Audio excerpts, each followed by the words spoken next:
नमस्कार। ब्रह्मदक्षाश्विदेवेश भरद्वाज पुनर्वसु हुताशवेशचरक प्रभृतिभ्यो नमो नमः। पातंजलमहाभाष्य चरक प्रतिसंस्कृतैः मनोवाक्काय दोषाणाम हर्त्रेः पतये नमः। सबको वंदन करके आज हम आज का अध्ययन शुरू करेंगे। कल से हमने इंद्रिय स्थान का अध्ययन करने की शुरुआत की है। इंद्रिय स्थान का प्रथम अध्याय वर्णस्वरी अध्याय हमने विस्तार से देखा। आज हम द्वितीय अध्याय पुष्पितकम इंद्रियम अध्यायम जो है उसका अध्ययन करने वाले हैं। कल हमने देखा कि अरिष्ट किसको कहेंगे। अरिष्ट के कुछ क्राइटेरिया है जो ग्रंथ में स्पष्टतया से वर्णन किए गए हैं। सबसे पहला क्राइटेरिया है कि जो रक्षण है वो आतुर के शरीर में उत्पन्न होने चाहिए, मतलब वो व्यक्ति प्रथम आतुर होना चाहिए, तभी इसको अरिष्ट कहेंगे। दूसरा लक्षण है कि उसका धातुक्षय होना चाहिए। धातुक्षय, बलवर्ण, इंद्रिय इनका ह्रास होना चाहिए। अग्नि की विकृति पहले होनी चाहिए, इंद्रियों की विकृति पहले होनी चाहिए। तभी अगर ये लक्षण उत्पन्न होते हैं तो ही इनको अरिष्ट ऐसा कहा जाता है। तीसरा लक्षण है कि ये अनिमित्त उत्पन्न होने चाहिए, मतलब बिना किसी हेतु के अचानक से ये उत्पन्न होने चाहिए, बिना किसी हेतु से उत्पन्न होने चाहिए। और चौथा लक्षण है अपूर्व अभूत उत्पन्न सहसा, मतलब जो पहले उत्पन्न नहीं था, पहले दिखाई नहीं गया था, अब अचानक से उत्पन्न हुआ है। ऐसे चार क्राइटेरिया अगर होंगे तो ही उसको अरिष्ट कहेंगे। अगर ये क्राइटेरिया नहीं होंगे, स्वस्थ व्यक्ति में है, निमित्त मिलता है, हेतु मिलता है, हेतु प्राप्त होता है और संप्राप्ति से उत्पन्न हो रहा है, मतलब हम उसका एसेस कर सकते हैं कि ये हेतु है, इस हेतु से ये लक्षण उत्पन्न हुआ है, ऐसा अगर होता है तो वो लक्षण निमित्त विकृति है, मतलब ये सामान्य विकृति है, इसकी चिकित्सा हम कर सकते हैं, ये अरिष्ट नहीं है। पर अगर ये मूलतः पहले आतुर है, उसका धातुक्षय हुआ है, अग्नि विकृति है, इंद्रिय विकृति है, बलरहास है, मांसमेद क्षय है, और इसके बाद अगर पहले जो उत्पन्न नहीं था ऐसा कोई लक्षण उस आतुर के शरीर में अचानक बिना हेतु से उत्पन्न होता है, तो ही उसको निमित्तानुरूपा विकृति या अरिष्ट या इंद्रिय ऐसा कहते हैं। अब ये ध्यान में रखते हुए आगे के 12 के 12 अध्याय हमें पढ़ने हैं। मतलब ये कभी भूलना नहीं है कि ये अरिष्ट के क्राइटेरिया है। ये अरिष्ट के क्राइटेरिया ध्यान में रखते हुए ही आगे के सारे अध्याय हमें पढ़ने हैं, उसका अध्ययन करना है। जैसे हमने और एक कल देखा कि अरिष्ट का अध्ययन हम कहाँ करेंगे, तो अगर आईसीयू में काम करेंगे, आईसीयू के पेशेंट हम देखेंगे तो हमें अरिष्ट जल्दी समझ में आएगा। इसलिए ऐसा कुछ अध्ययन होना चाहिए कि आयुर्वेद के ये 12 अध्याय और आईसीयू के पेशेंट ऐसा अगर कंपैरेटिव स्टडी हो जाए तो फिर उसमें से कुछ और अच्छा सा निकल आएगा। आज हम सिर्फ जो इस निरोग स्ट्रीट्स के प्लेटफॉर्म से जो हम अध्ययन करने वाले हैं, इसमें सिर्फ हम अध्याय वर्णन किए हैं उसके शब्दार्थ और अभिप्रेतार्थ देखने वाले हैं। उसका व्यवहार में क्या करना चाहिए उसका जितना बता सकने की कोशिश में करूंगा, उतना मैं जरूर बताऊंगा। पर ज्यादा उसका जो है वह प्रैक्टिकल करना ज्यादा महत्व का है, क्योंकि ये स्थान क्लिनिकल है। इंद्रिय स्थान ये थेरोटिकल स्थान नहीं है, बल्कि कोई भी स्थान थेरोटिकल ओनली थेरोटिकल नहीं है। पर मतलब सूत्र स्थान भी थेरोटिकल नहीं है। सूत्र स्थान को भी आपको व्यवहार में देखना ही है। आहार का परीक्षण करना है तो आपको व्यवहार में आहार का परीक्षण करना ही पड़ता है। दोषों का परीक्षण करना है तो व्यवहार में दोष का परीक्षण आप व्यवहार में ही करते हो। वैसे ही पूरा चरक या पूरा सुश्रुत, पूरा वाग्भट ये क्लिनिकल सब्जेक्ट है। Samhita is a clinical subject. जो आज आया है कि Samhita is a non clinical subject, ये बहुत गलत है। संहिता में ही सभी क्लिनिकल सब्जेक्ट है, तो ये नॉन क्लिनिकल कैसे हो सकता है? We are diluting our science. पर ये चेंज करना अभी हमारे हाथ में नहीं। हम बहुत छोटे व्यक्ति हैं, सभी जो बड़े हैं इन्होंने इसके ऊपर विचार करना चाहिए। जिनके हाथ में सत्ता है इन्होंने उसके ऊपर विचार करना चाहिए और चेंज करना चाहिए। हम तो सिर्फ क्या कहते हैं, सोच सकते हैं, उसके अलावा और कुछ कर नहीं सकते। पर सोचना भी ये बहुत महत्व की बात है। अगर 100,000 लोग ऐसे एक तरह से सोचेंगे तो ही कुछ बदलाव आ सकता है। इसलिए इंद्रिय स्थान ये कुछ थेरोटिकल स्थान नहीं है, बल्कि ये पूरा क्लिनिकल स्थान है। और इसको क्लिनिकली असेस करना ये ज्यादा महत्व का है। क्लिनिकली इसका अध्ययन करना ये और महत्व का है। मतलब आप जो रुग्ण मृत्यु के समीप अवस्था में है, आईसीयू में है, जिनकी मृत्यु नजदीक आने वाली है, जीर्ण व्याधि के है, इनके ही शरीर में अरिष्ट उत्पन्न होते हैं। जो स्वस्थ व्यक्ति है या जिनमें हेतु प्राप्त होते हैं, हेतु के समान व्याधि के लक्षण उत्पन्न होते हैं, उनमें अरिष्ट उत्पन्न नहीं होता, वो लक्षण निमित्ता विकृति है। ये मैं बार बार ये कहना चाहता हूं क्योंकि ये स्ट्रेस होना चाहिए, कंफर्म होना चाहिए दिमाग में कि अरिष्ट किसको कहेंगे। क्योंकि आज अरिष्ट किसको कहते हैं, इसको मतलब लोग कहते हैं कि अरिष्ट क्या है, मृत्यु के पूर्व होने वाला लक्षण, कैसे चेक करना है हमें पता नहीं, पर उसके क्राइटेरिया ग्रंथ में दिए हैं। 47 घटक है जिनके साथ से हम इस अरिष्टों का अध्ययन कर सकते हैं। इनकी लिस्ट प्रथम अध्याय में पहले 3 नंबर के सूत्र में दी है। उसमें से 2 हमने देखे कल, वर्ण के अरिष्ट और स्वर के अरिष्ट। आज हम 2 अध्याय देखने वाले हैं, दूसरा अध्याय और तीसरा अध्याय। मैं अभी यही बताऊंगा कि दूसरा अध्याय पूरा होने के बाद मैं ये वीडियो बंद करूंगा और तीसरे अध्याय के लिए नया वीडियो फिर से शुरू करूंगा। आप प्लीज मेरे साथ जुड़े रहिए। तो हम अभी दूसरा अध्याय पढ़ेंगे। द्वितीयो अध्याय अथाथा पुष्पितकम इंद्रियम व्याख्यास्यामः। इस अध्याय का नाम पुष्पितक इंद्रिय है। जैसे हर अध्याय के बारे में हम देखते हैं कि इसको पुष्पितकम है, पुष्पितकीय ऐसा नहीं कहा गया है। पुष्पितकम, पहला अध्याय का नाम क्या था, वर्ण स्वरीय था। उसमें विषय था कि वर्ण और स्वर इनके अरिष्टों का अध्ययन करना, इसलिए उसको ईय प्रत्यय लगा। पर यहां पे पुष्पितकीय नहीं कहा है, पुष्पितकम इंद्रियम ऐसा ईय प्रत्यय न लगते हुए किया है। इसका अर्थ यहां पे गंध, ये जो भाव विशेष है, इसके जो अरिष्ट है उसके हेतु बता रहे हैं, इसलिए ईय प्रत्यय नहीं लगा है, पुष्पितकम इंद्रियम ऐसा अध्याय किया है। आगे इतिहास मह भगवान आत्रेय। अब आगे पुष्पम यथा पूर्वरूपम फलस्य यह भविष्यतः तथा लिंगम अरिष्टाख्यम पूर्वरूपम मरिष्यतः। देखिए सूत्र कितना सुंदर है, भविष्यतः मरिष्यतः, ऐसे उसका दोनों की अनुष्ठुप वृत्त में उसके जो पद लालित्य के कितना सुंदर है।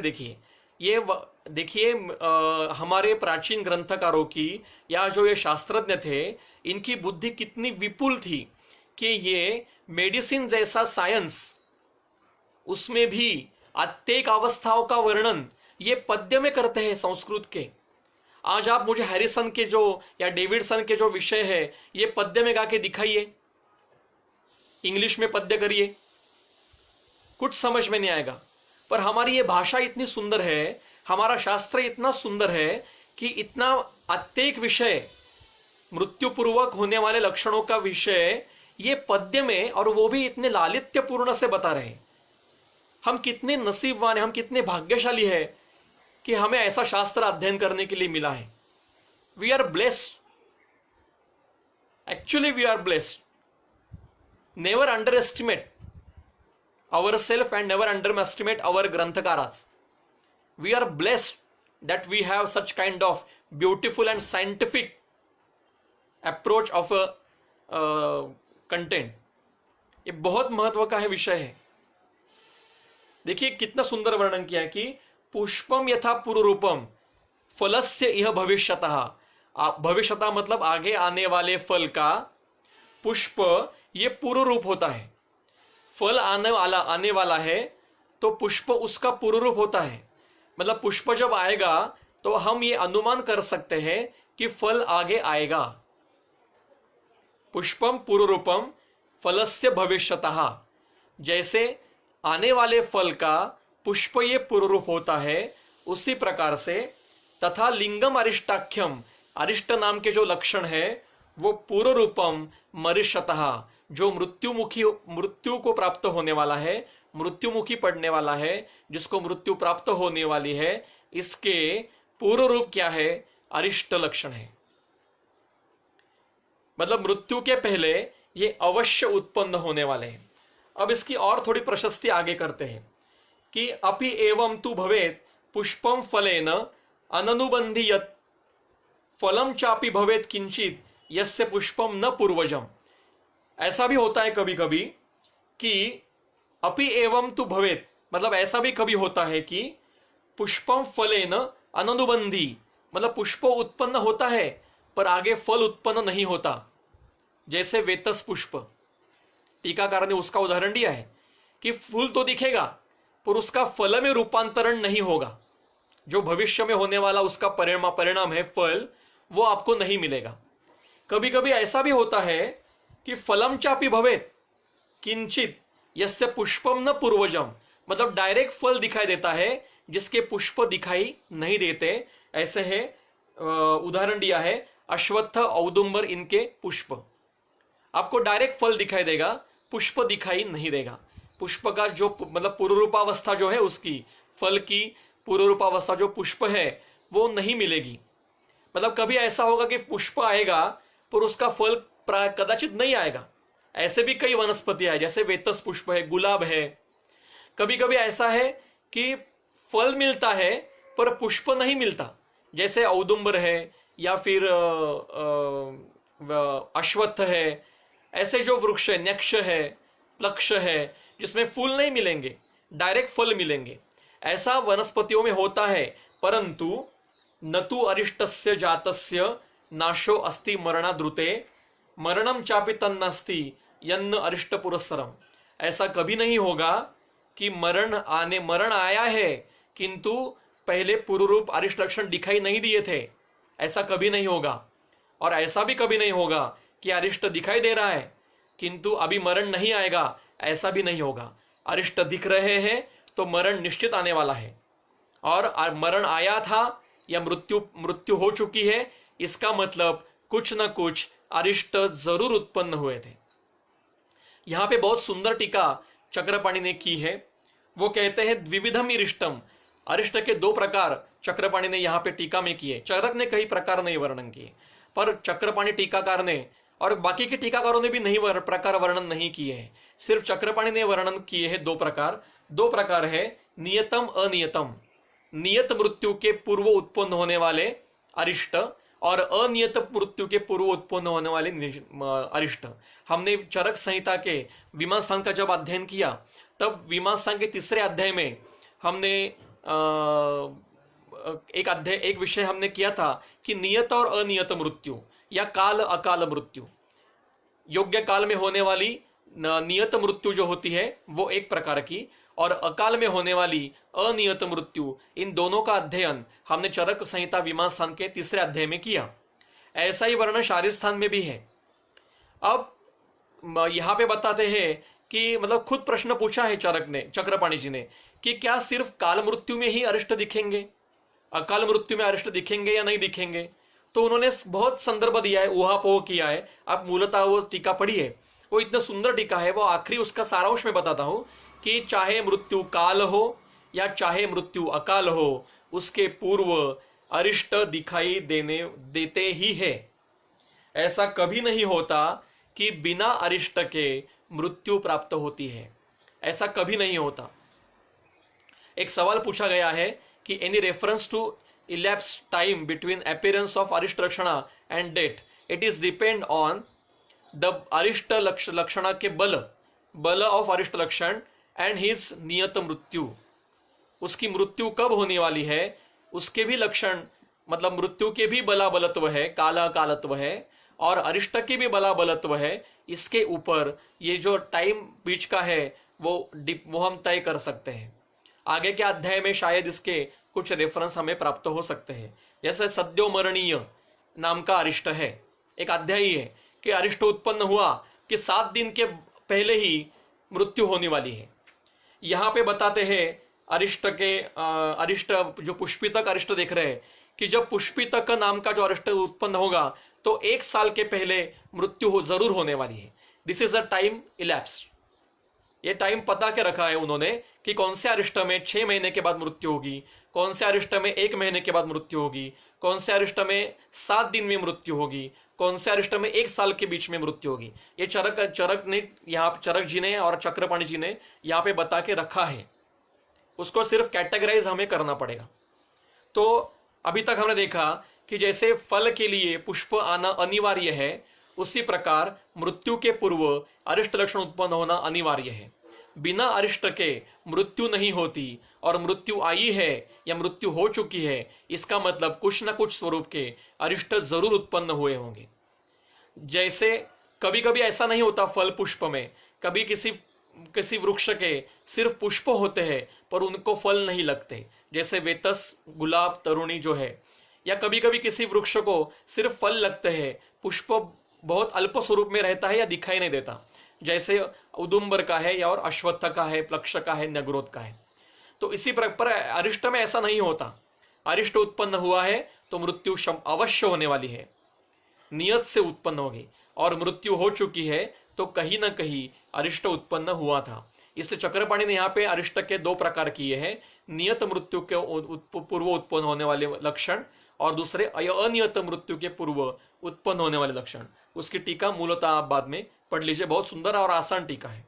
इसके बाद मिथ्या दृष्टम अरिष्टावम अनरिष्टम अजानता अरिष्टम व अपि असंबुद्धम एतत् प्रज्ञापराधजम।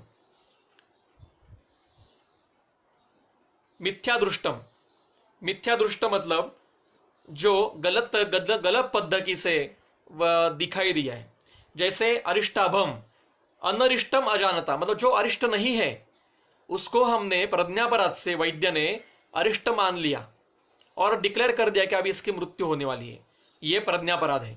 और दूसरा अरिष्टम वापि असंबुद्धम, मतलब अरिष्ट नहीं था फिर भी उसको अरिष्ट बता दिया, और दूसरा अरिष्ट था पर समझा ही नहीं कि अरिष्ट उत्पन्न हो गया तो उसकी मृत्यु हो गई। ये दोनों प्रज्ञापराध से है।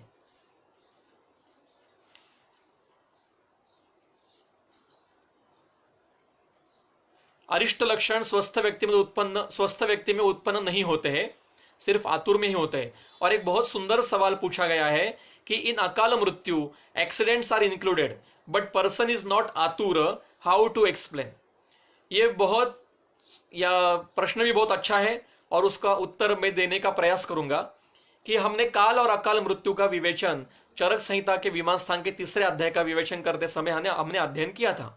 उसमें हमने देखा है कि किसको काल मृत्यु कहेंगे और किसको अकाल मृत्यु कहेंगे। उसके लिए चरक ने एक उदाहरण दिया है कि समझो रथ का पहिया है, वो हम उस पहिए को ठीक से रखते हैं, उसको समय समय पर उसको तेल लगाते हैं, ऑयलिंग करते हैं, उसकी सर्विसिंग करते हैं, और फिर वो रथ अपने आप अच्छे से चलता है, उसका हम अच्छा ख्याल रखते हैं, सर्विसिंग टाइम टू टाइम करते हैं, जैसे आज गाड़ी की भी सर्विसिंग करते हैं। और फिर जो लकड़ी का बना हुआ रथ का पहिया था वो घिस घिस के फिर आखिरी में वो एकदम से उसके स्वभाव से उसका अंत हो जाता है, फिर हम रिप्लेस करना पड़ता है, हमें दूसरा पहिया वहां पे रिप्लेस करना पड़ता है। इस प्रकार से स्वभाव से अगर मृत्यु हो गई, जैसे धातु क्षय से, वय से, कर्म विपाक से जो मृत्यु होती है उसको हम काल मृत्यु कहते हैं। और दूसरी तरफ अगर हमने जो रथ चला रहे वो टेढ़े मेढ़े रास्ते से रथ चलाया, या उसको ऑयलिंग, पहिए को ऑयलिंग नहीं की, या उसका ख्याल नहीं रखा, तो फिर वो समय से पहले ही वो रथ का पहिया अपने आप टूट जाएगा। उसके ऊपर ज्यादा भार रख दिया तो वो टूट जाएगा। उसी तरह से अगर अतिरिक्त साहस किया, शरीर के शोधन नहीं किए, आहार विहार ठीक से सेवन नहीं किया, विषमासन सेवन किया, बार बार अजीर्णासन किया, या फिर कोई साहस किया, मृत्यु, एक्सीडेंट की मृत्यु कहाँ आएंगे? साहस में आएंगे, साहस में ही आएंगे, अति साहस में आएंगे, तो या कर्म विपाक में आएंगे, जैसे कर्म से उसको मृत्यु है। ये बहुत डिमार्केशन लाइन इसकी बहुत नाजुक है, बहुत छोटी सी है, तो इसको अकाल मृत्यु कहेंगे।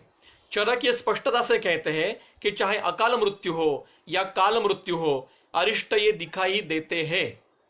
हाँ, वहां पे वो आतुर नहीं होता है, पर मृत्यु जरूर आने वाली है, तो मृत्यु के पूर्व उसको अरिष्ट उत्पन्न हो सकते हैं। समझ में नहीं आते शायद हमें, पर कुछ न कुछ लक्षण, संकेत उनको मिलते ही होते होंगे। पता नहीं, अभी उसका अनुभव कभी किया नहीं तो उसके बारे में ज्यादा बता नहीं सकते। जिसका वर्णन किया है उसका अध्ययन हम करते हैं। अब हार्ट फेल में जो अरिष्ट लक्षण उत्पन्न होते हैं क्या? अब हार्ट फेल होने के लिए पहले हृदय रोग होना चाहिए ना, आतुरत्व होने चाहिए, आतुरत्व होने चाहिए। हृदय अचानक से तो हार्ट फेल नहीं होता, पहले संप्राप्ति कुछ ना कुछ शरीर में चलती रहती है, वो समझ में नहीं आती संप्राप्ति चल रही है, और फिर उसके बाद में हृदरोग होता है और हार्ट फेल होता है, अंजाना बैठता है। अंजाना बैठने के लिए पहले कुछ संप्राप्ति होने चाहिए, मतलब वो आतुर ही होता है। तो आतुर में भी आतुर होना ये अरिष्ट लक्षण है, और जरूर अरिष्ट लक्षण उत्पन्न होते हैं, पर ये समझ में नहीं आते। यहाँ चक्रपाणी चरक जी स्पष्टता से कहते हैं कि ऐसा कभी नहीं होता कि मृत्यु आया है तो अरिष्ट नहीं था। मृत्यु के पूर्व अरिष्ट जरूर आता है, और अरिष्ट आया है इसका मतलब मृत्यु जरूर होने वाली है। अब आगे कहते हैं सूत्र नंबर 7, ज्ञान संबोधनार्थम तु लिंग ही मरण पूर्वजय ही पुष्पितान उपदेक्षा महा नरान बहुविधय बहुन। इसलिए मरण पूर्वज ऐसे जो अरिष्ट लक्षण है उसके ज्ञान के लिए अभी हम आगे वाला जो तीसरा भाव देखेंगे, जिसको गंध के अरिष्ट कहेंगे, उसको पुष्पितक कहा गया है।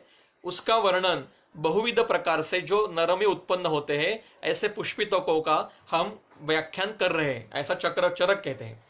अब सूत्र नंबर 8, नाना पुष्पपमो गंधो यस्य भाति दिवानिशम पुष्पितस्य वनस्यैव नाना द्रुमलतावतः तम आहुः पुष्पितम धीरा नरम मरण लक्षणैः सना संवत्सरादेहम जहाति इति विनिश्चयः। पुष्पित ये एक स्व संज्ञा है, ये तंत्र युक्ति है। स्व संज्ञा मतलब हमारे शास्त्र की कुछ अपनी अपनी संज्ञाएं होती है। जैसे दोष, ये स्व संज्ञा है।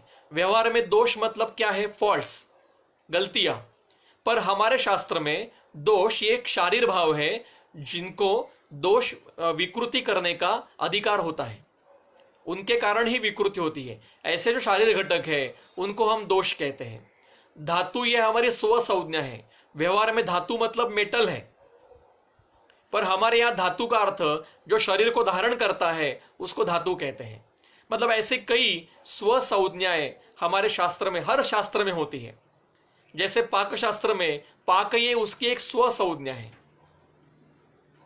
हर शास्त्र में है। संगीत शास्त्र में मुद्रा, राग, ध्वनि, उसके निषाद, पंचम, गंधार, ये जो वर्ण है ये उनके उस शास्त्र की स्व संज्ञाएं हैं। तो वैसे ही ये पुष्पितक ये हमारे शास्त्र की एक स्व संज्ञा, तंत्र युक्ति है। ये स्व संज्ञा है। स्व संज्ञा इज वन ऑफ द तंत्र युक्ति, कि उसका अर्थ उस शास्त्र के अनुसार लगाना पड़ता है। जैसे पाक शब्द है, अब उर्दू में भी पाक है और आयुर्वेद में भी पाक है, संस्कृत में भी पाक है। संस्कृत में पाक का अर्थ है पचन करना, पचाना, उसका डाइजेशन करना, और उर्दू में पाक का अर्थ है पवित्र। तो मैंने अगर धातु पचन का अर्थ उर्दू में ट्रांसलेट करते समय मैंने किया कि धातु पवित्र करना, तो यह गलत हो जाएगा। और मैंने पाकिस्तान का अर्थ पचन करने वाला स्थान ऐसा किया तो वो भी गलत हो जाएगा, क्योंकि वो पवित्र स्थान, ऐसा उसका उर्दू का मीनिंग है। मतलब हम जिस शास्त्र का अध्ययन कर रहे हैं उस शास्त्र के संज्ञाओं का अर्थ उस शास्त्र के अनुसार लगाना पड़ता है। इस तंत्र युक्ति को कहते हैं स्व संज्ञा तंत्र युक्ति। इसी प्रकार से ये पुष्पित ये स्व संज्ञा है। किसको कहेंगे पुष्पित? तो जिसके यस्य शरीर से नाना पुष्पोपमो गंधो, नाना विविध प्रकार के फूलों का जो गंध होता है उससे उस प्रकार के गंध दिवानिशम अहर दिन, दिन रात उसके शरीर से गंध ये बाहर आते रहते हैं बिना कारण के। और ये आतुर है, पहला स्वस्थ व्यक्ति नहीं। सेंट लगा के आया होगा और आप कहोगे कि इसको गंध आ रही है, अभी अरिष्ट है, तो ये गलत है। बिना किसी हेतु के सेंट लगाया नहीं है, कोई उपलेप लगाया नहीं है, कुछ क्या कहते हैं माल्य फूल धारण नहीं किए हैं, फिर भी उस आतुर के शरीर से विविध पुष्पों के गंध अपने आप आ रहे हैं। पुष्पितस्य वनस्य, अगर आप किसी घने जंगल में गए होंगे कभी, तो आपने वहां पे एक अलग सा गंध महसूस किया होगा, जो उस वृक्षों का, फलों का, फूलों का, वनस्पतियों का, नाना द्रुमलतावतः, उस घने जंगल में जो विविध प्रकार के पेड़ होते हैं, विविध प्रकार के लताएं होते हैं, उनका एक समुचित प्रकार का एक अलग सा गंध आपको वहां पे मिलता है। वैसा ही उस आतुर के शरीर से दिन रात एक अलग प्रकार का वनस्पतियों का या पुष्पों समूह का एक गंध आता रहता है। ऐसे जिसके शरीर से आता है ऐसा गंध जिस आतुर के शरीर से आता है, तम उसको पुष्पितक कहते हैं। पुष्पित कहते हैं मतलब जैसे व्याधित, व्याधित मतलब व्याधि से ग्रस्त होना, वैसे पुष्पित पुष्पित ऐसा अर्थ जिसके शरीर से फूलों का गंध आ रहा है, उस व्यक्ति को पुष्पित कहते हैं। धीरा नरम मरण, अब धीर व्यक्ति मतलब विद्वान व्यक्ति, इसको मरण के लक्षण कहते हैं। सना संवत्सरात देहम जहाती, उसका देह 1 साल के ज्यादा देर टिकेगा नहीं रुकेगा, वो 1 साल से पहले ही उसका देह त्याग हो जाएगा। इति विनिश्चयः, ये हम निश्चय से कह रहे हैं, मतलब इन्होंने इसका परीक्षण किया होगा, कई रुग्णों पे उसका अनुभव किया होगा, उसका डाटा कलेक्ट किया होगा, पहले हाइपोथेसिस रखा हुआ होगा, फिर मेथोडोलॉजी बना के उसको प्रूव किया होगा, फिर ये रिजल्ट बता रहे हैं। अब आगे, एवं एकैकशा पुष्पै यस्य गंधः समो भवेत् इष्टैर्वा यदि वा अनिष्टैः स च पुष्पित उच्यते।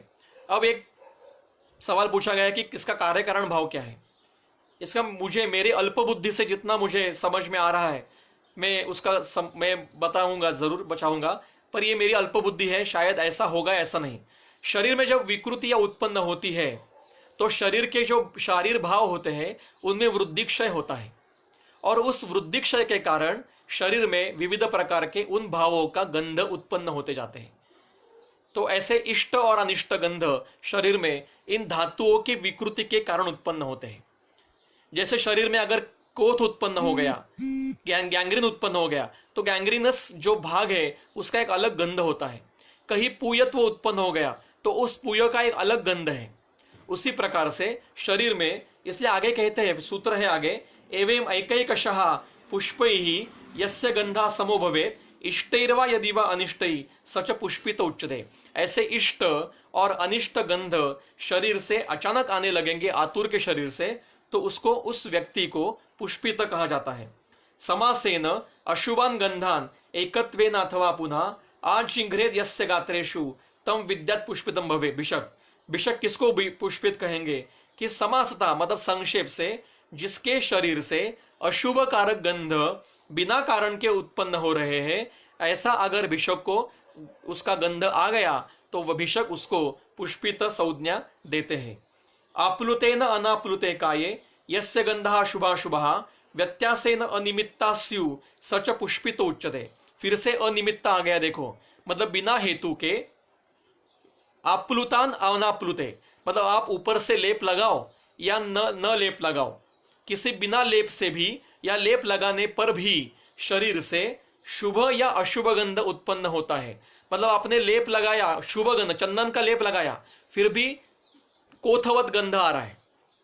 कितना भी अगुरु लगाया ऊपर से, फिर भी कुणप गंध उत्पन्न हो रहा है। मतलब शुभ लेप लगाया फिर भी अशुभ गंध आ रहा है, या अशुभ चीज लगाई, कीचड़ लगाया शरीर के ऊपर से, या फिर किसी गंदी चीज लगाई फिर भी अच्छा गंध आ रहा है, तो ये दोनों, और ये अनिमित्त आ रहा है, तो इसको पुष्पित कहेंगे। तद यथा, ऐसे कौन से गंध है उसका नाम दे रहे। तद यथा चंदनम, कुष्ठम, तगर, अगुरुणी, मधु, माल्यम, ये अच्छे गंध, शुभ गंध है।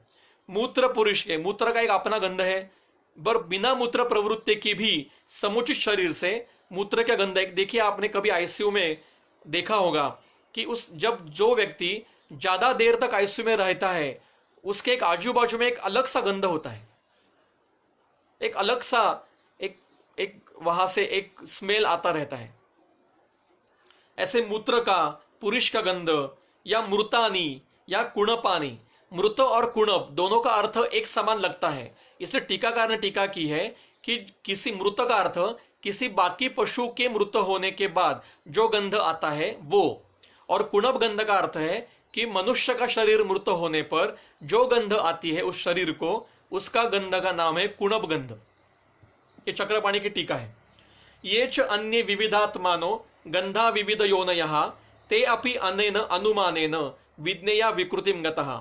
इसी प्रकार से ये च अन्य अपि, ऐसे अन्य भी विविध प्रकार के गंधः विविध योनयः, विविध प्रकार से उत्पन्न होने वाले गंध, ये भी अनेन अनुमानेन, इसी प्रकार से अनुमान से समझिए कि अभी ये विकृतिम गतः, मतलब ये अभी विकृति उत्पन्न हो गई है, मरणोन्मुख है। इदम च अपि अतिदेशार्थम लक्षणम गंध संश्रयम, ये जो वर्णन किया है ये अतिदेशार्थ किया है। अतिदेश ये एक तंत्र युक्ति है। जब हमें एक चीज बताई गई है, कुछ घटक बताए हैं और इनके ऊपर से अनुक्तों का अध्ययन करना चाहिए, उसको अतिदेश कहा जाता है। मैं अतिदेश तंत्रयुक्ति का सूत्र पढ़ता हूं। चरक संहिता सिद्धिस्थान 12वां अध्याय सूत्र नंबर 42 41 से 44 ये तंत्रयुक्तियों का सूत्र है, तंत्रयुक्तियों का वर्णन किया है और उसके नीचे टीकाकार ने चक्रपाणी जी ने उसके व्याख्यान की है। तो अतिदेश की व्याख्या चक्रपाणी ने की है। अतिदेशः नाम यत् किंचित एव प्रकाशार्थम, आपको कुछ प्रकाशन करना है तो अनुक्तार्थ साधनाय, तो अनुक्त जो बताया है, किंचित प्रकाशित किया है, कुछ भाग बताया है, पर अनुक्तार्थ ज्ञानाय मतलब अनुक्त के ज्ञान के लिए जो वहां पे वर्णन नहीं किया गया है उनके अनुक्तार्थ ज्ञान के लिए एवं अन्यदपि प्रत्येतव्यम इति परिभाष्यते। यथा उसका उदाहरण दिया है, यश अन्यदपि किंचित स्याद अनुक्तम इह पूजितम वृत्तम तदपि चात्रेय सदैव अभ्यन्युते, मतलब इंद्रियोपक्रमणी अध्याय में कुछ इंद्रिय सद्वृत्त बताए और सद्वृत्त बताने के बाद वो कहते हैं कि ऐसा भी और जो कोई वृत्त है जो यहाँ पे वर्णन नहीं किया है पर जिसको सद्वृत्त में आप समावेश कर सकते हो, उसको भी आत्रेय ने सद्वृत्त को सही संज्ञा में समावेश किया गया है। वैसे ही यहाँ पे कुछ गंध बताए, इष्ट गंध बताए, अनिष्ट गंध बताए, वो भी यहाँ बताए, पर जो यहाँ वर्णन नहीं किए हैं ऐसे भी कई गंध, जैसे अभी डॉक्टर भागवत मैम ने यहाँ पे उदाहरण दिए हैं कि केटियोएसिडिस का गंध एक स्मेल होता है, डायबिटिक अल्सर का भी इसको जो उसका एक स्मेल होता है वो भी हम यहाँ पे ले सकते हैं। या गैंग्रीन जब होता है तो गैंग्रीन का भी एक अपना स्मेल होता है। रक्तस्राव बार बार जाने के बाद भी एक अपना एक स्मेल वहां पे आता है। पूयस्राव का भी एक अपना पूयस्राव होता है।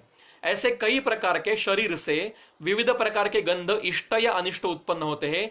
ये अगर आतुर के शरीर में बिना किसी हेतु से अचानक आने लगेंगे, वो ऑलरेडी आतुर है और उसमें शरीर में ये अनिष्ट गंध आने लगे शुरू हो जाएंगे, तो उसको हम अरिष्ट में ले सकते हैं। अब जो उदाहरण डायबिटिक अल्सर का वगैरह स्मेल होता है उसमें वो पहले आतुर ये महत्व का है।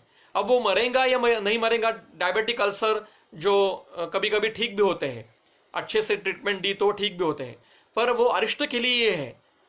इसके लिए क्या समझना है, 4 घटक महत्व के हैं। वो पहले आतुर होना चाहिए, दूसरा धातुक्षय होना चाहिए, अग्नि विकृति होनी चाहिए, इंद्रिय विकृति होनी चाहिए, बलरहास होना चाहिए, मेदो मांसम मृत इनका क्षय होना चाहिए। तीसरा क्राइटेरिया है कि वो बिना हेतु से उत्पन्न होने चाहिए और चौथा क्राइटेरिया है कि वो अचानक उत्पन्न होने चाहिए। इसमें से एक भी क्राइटेरिया अगर होगा तो उसको हम अरिष्ट में ले सकते हैं। इसलिए यहाँ पे अतिदेश के लिए अभी हमने तंत्रुति देखी, स्व संज्ञा देखी, अब दूसरी तंत्रुति देखी हमने, अतिदेश भी तंत्रुति देखी हमने कि अतिदेश के लिए मतलब यहाँ पे कुछ बताया पर अनुक्त ज्ञान के लिए आप इसका उपयोग कर सकते हो। ये वर्णन यहाँ पे वर्णन किया है। वक्षाम्यः यद अभिज्ञाय विषक मरणम आदिशेत, ऐसे ये गंध अनुक्त गंध भी यहाँ पे मरण के लिए हम ले सकते हैं। बिफोर द मृत्यु ये अरिष्ट उत्पन्न हो सकते हैं। ऐसे कौन से हैं, आगे का सूत्र महत्व का है। वियोनि ही मतलब बिना किसी हेतु से, विदुराहा विदुर का अर्थ स्थाई, जो स्थिर है उसको विदुर कहा जाता है। टीकाकार ने टीका की है, मैं पढ़ता हूं टीका। वियोनि इति निर्हेतु कहा, विदुराहा इति स्थाई, मतलब ऐसा कोई बिना किसी हेतु से स्थिर गंध शरीर से कंटिन्यूसली गात्रेशु यस्य जायते, जिसके शरीर से कंटिन्यूसली एक बिना हेतु का गंध आता है। इष्ट व यदि अनिष्ट, वो इष्ट होगा, अच्छा भी होगा या अनिष्ट भी हो सकता है। न स जीवति ताम समाम, वो 1 साल के पहले ही मृत्यु में प्राप्त होगा। इसलिए गंगाधर टीकाकार ने, गंगाधर की जो टीका है जल्प कल्पतरु, इन्होंने इस सूत्र के नीचे टीका की है। वो कहते हैं पुष्पित जो है उसकी जीवित संख्या मान बताया है, वो है 1 संवत्सर, 1 वर्ष। जिसके शरीर से पुष्पित उत्पन्न होता है उसका जीवित मान है 1 साल। एतद गंध विज्ञानम व्याख्यातम, इस प्रकार से गंध के अरिष्ट यहाँ पे बताए।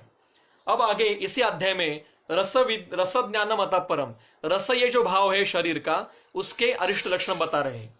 आतुराणाम शरीर, देखिए आतुर फिर से आ गया। आतुराणाम शरीरेषु वक्षते विधि पूर्वकम यो रसः प्रकृति स्थानाम नराणाम देह संभवः, जो आतुर के शरीर से विधि पूर्वक ये जो रस देह संभव ऐसे जो रस है जो उत्पन्न होते हैं उसके वर्णन अभी हम कर रहे हैं। स एशाम चरमे काले, मतलब प्रकृतिस्थ जो व्यक्ति होता है उसके शरीर में भी ये रस उत्पन्न होते हैं। मतलब जो प्रकृतिस्थ व्यक्ति है, स्वस्थ व्यक्ति है, उसके शरीर में भी रस नाम का भाव घटक उत्पन्न होता है। पर जो आतुर है उसके शरीर में उसकी एशाम चरमे काले, चरमे काले मतलब जब आतुर मृत्यु के तरफ जाएगा तो भजते द्वय विकारम द्वयम, तो दो प्रकार से विकृति उसमें उत्पन्न होती है। एक विकृति है कश्चित एव अस्य वैरस्यम अत्यर्थम उपपद्यते, कभी कभी इसको रस वैरस्य उत्पन्न होता है। इसके अस्य वैरस्यम, यहाँ पे आस्य वैरस्य नहीं है, सिर्फ मुख वैरस्ता नहीं है, अस्य वैरस्यम। अस्य मतलब वो आतुर जो है, जो अभी मृत्यु को प्राप्त, मृत्यु की तरफ जा रहा है। चरमे काले बताया है, चरम काल मतलब मृत्यु के समीप का काल। उस काल में ऐसे रुग्ण के शरीर का रस जो है वो वीरस हो जाता है। अस्य वैरस्यम अत्यर्थम उपयुपद्यते, अत्यंत अतिशय मात्र में, अति योग में उसका वीरसत्व उत्पन्न होता है। स्वादुत्वम अपरश्चापी, दूसरी विकृति क्या है कि उसका रस अत्यंत मधुर हो जाता है, उसको अत्यंत स्वाद उत्पन्न होता है। विपुलम भजते रसम, ये दो प्रकार के रस की विकृति उत्पन्न होती है। तम अनेन अनुमानेन विद्यात विकृतिम आगतम मनुष्यो ही मनुष्यस्य कथम रसम अवाप्नुयात, एक मनुष्य दूसरे मनुष्य के शरीर के रस का ज्ञान प्रत्यक्षतः नहीं कर सकता है। इसका विवरण हमने चरक संहिता विमान स्थान के तीसरे अध्याय के अनुमान प्रमाण के अंतर्गत हमने ये देखा था, और प्रत्यक्ष के प्रमाण के अंतर्गत भी हमने देखा था, वहां पे हमने इसका विवरण किया है। तो एक मनुष्य दूसरे मनुष्य का किस प्रकार से रस ज्ञान कर पाएगा प्रत्यक्ष, तो नहीं कर पाएगा। इसलिए इन जो रसों के विकृतियां है इनका अनुमान से हमें इसका विवरण करना पड़ेगा, उनका ज्ञान करना पड़ेगा। मक्षिकाश्च व यूकाश्च दंशाश्च मशकै सह विरसाद अपसर्पन्ति जंतो कायान मुमूर्षुतः, जो मुमूर्षु व्यक्ति है मतलब मृत्यु को प्राप्त होने वाला है, ऐसे व्यक्ति के शरीर से अगर उसका रस वीरस हो गया है, मतलब वैरस्य उत्पन्न हो गया है, तो इसके शरीर पर मशकै सह, मशक मतलब मच्छर, मच्छरों के साथ साथ मक्षिका मतलब सब जो मक्षिका होती है, जिसको माशी कहते हैं मराठी में, हिंदी में क्या कहते हैं मुझे पता नहीं, मक्षिका संस्कृत में कहते हैं। यूकाश्च, और विविध प्रकार के दंश मतलब जिसको हम मतकुण कहते हैं, ढेकुण कहते हैं मराठी में, मतकुण जो खून चूसता है, ऐसे जो दंश है, दंश करने वाले जो है, वो सारे छोटे छोटे इंसेक्ट्स भी शरीर पर बैठते नहीं है। कितना भी आप अच्छा लेप लगाओ वो बैठेंगे नहीं। इसी प्रकार से अत्यर्थ रसिकम कायम कालपक्व, इसके उल्टा अत्यर्थ रसिकम कायम कालपक्वस्य मक्षिका अपि स्नातानुलिप्तस्य वृषम आयते सर्वशा। इसी प्रकार से जब रस अत्यर्थ मधुर होता है, अतिशय युक्त हो जाता है, तब उसके शरीर में शरीर कैसा है, कालपक्व। कालपक्व मतलब अभी इसका कालतः से शरीर पक्व होने वाला है, मतलब मृत्यु होने वाला है। ऐसे शरीर पर मक्षिका वृषम आयांती, सब जगह से मक्षिका मतलब मक्खियां आके बैठती है। वो कैसी, स्नातानुलिप्तस्य अपि, आपने अच्छा स्नान किया, शोधन किया, अलग अलग प्रकार के अच्छे से लेप लगाए, अच्छे गंध वाले, फिर भी मक्खियां आके बैठेंगी। मक्खियां प्राय कैसे होती है कि जो गंदी चीज होती है इसके ऊपर आके बैठती है। कितना भी शुद्ध किया, शौच किया, फिर भी जिसके मृत्यु मुखी ऐसा जो व्यक्ति है उसके शरीर पर अगर रस अत्यर्थ हो जाता है, रस युक्त हो जाता है, मधुर होता है, तो उसके शरीर में मक्खियां आके बैठती है। देखिए ये वर्णन द्वापर युग में किया गया है, चरक संहिता द्वापर युग में लिखी गई है। उस समय में जिस प्रकार के रुग्णालय होंगे, उनको उस समय में ऐसे रुग्णों के ऊपर ये लक्षण मिलते होंगे। आज के कंडीशन में क्या करना पड़ेगा, ये व्यवहार करने पर ही हम बता सकते हैं। ठीक है। तत्र श्लोकः सामान्येन मयोक्तानि लिंगानि रसगंधयो, पर हमें पढ़ना क्यों है, क्योंकि ये ऐसे इस प्रकार के वर्णन भी इस प्रकार के वर्णन भी हमारे ग्रंथ में वर्णन किए होंगे। मैं वही बोल रहा हूं कि आज आईसीयू में कैसे देखेंगे कैसे नहीं देखेंगे, ये जब तक हम ऐसे रुग्ण नहीं देखते तब तक हम उसका उत्तर नहीं दे सकते। पर ये वर्णन ग्रंथ में करके रखा है। अभी आगे के ग्रंथ, आगे के अध्याय में तो और कई चमत्कार पूर्ण वर्णन है जो आज हमें चमत्कार लगता है, पर ये चमत्कार नहीं है। इन्होंने प्रत्यक्ष देखा होगा तभी तो लिखा है। पहले श्रद्धा होनी चाहिए हमारे हमारे शास्त्र के ऊपर, फिर उसको व्यवहार में देखना पड़ेगा। व्यवहार में हम देख सकते हैं। और not it is not necessary कि every disease person should be in ICU. घर पे भी जो मृत्युन्मुखी व्यक्ति होते हैं ये घर में भी रहते हैं। देखिए डॉक्टर भावना भट्ट मैडम बता रही है कि ये मक्षिका वाला मैंने रिलेटिव में देखा है। तो इसमें हम देख सकते हैं, एक बार, मतलब मैंने देखा नहीं है पर मैंने सुना है। मेरे जो सर थे वो एक बार हॉस्पिटल में जब काम कर रहे थे तब उस रुग्ण के बालों में से जो लाइस थी, लाइस कहते हैं ना, लाइस, तो उनके बालों में से पूरे लाइस एकदम एक दिन में पूरे निकल गई। लेडीज पेशेंट थी, इतने बड़े बड़े, इतने हाथ में भरे हुए ऐसे लाइस, मतलब जो जिसको हम क्या कहते हैं, यूका कहते हैं, वो पूरी शरीर से निकल गई और फिर 3-4 दिन के बाद उनकी मृत्यु हो गई। ये मैंने सुना है, मैंने देखा तो नहीं है। अभी डॉक्टर भागवत मैम बोल रही है कि even now in poor patient वो can not afford in ICU, उसमें भी आप देख सकते हो। तो जब तक हम ऐसे रुग्ण नहीं देखते या किसी ने देखे हैं उनका, जैसे अभी मैडम ने जो बताया कि मैंने इस प्रकार का रुग्ण देखा है, इस प्रकार से जो आप्तोपदेश से हमें पता चल जाता है, नहीं जाता, तब तक हमें इसके ऊपर विश्वास बैठेगा नहीं। पर मेरे लिए क्या करता हूं, तो मैं ऐसा हमेशा मानता हूं कि चरक संहिता में, सुश्रुत में, अष्टांग संग्रह में, अष्टांग हृदय में जो जो लिखा है वो 100% सत्य है। ये पहले विश्वास होना चाहिए और फिर उसका बाद में व्यवहार होना चाहिए, प्रत्यक्षिक होना चाहिए। ये जब तक नहीं होगा, अगर हम सवाल निकलते बैठेंगे तो इसका व्यवहार नहीं हो पाएगा। इसलिए पहले शास्त्र के ऊपर अकाट्य श्रद्धा होनी चाहिए। कितना भी, मतलब कभी कभी चमत्कार लगता है हमें कि ये कुछ भी वर्णन किया है, कैसा भी वर्णन किया है, तो इस प्रकार से पहले शास्त्र के ऊपर श्रद्धा होनी चाहिए और तभी हम इसका हम असेसमेंट कर सकते हैं। तो मैं कह रहा हूं कि आईसीयू में ही देखना चाहिए ऐसा नहीं है। कभी कभी कुछ रुग्ण घर पे भी होते हैं, जो मृत्युन्मुखी होते हैं, उनमें भी हम ये देख सकते हैं।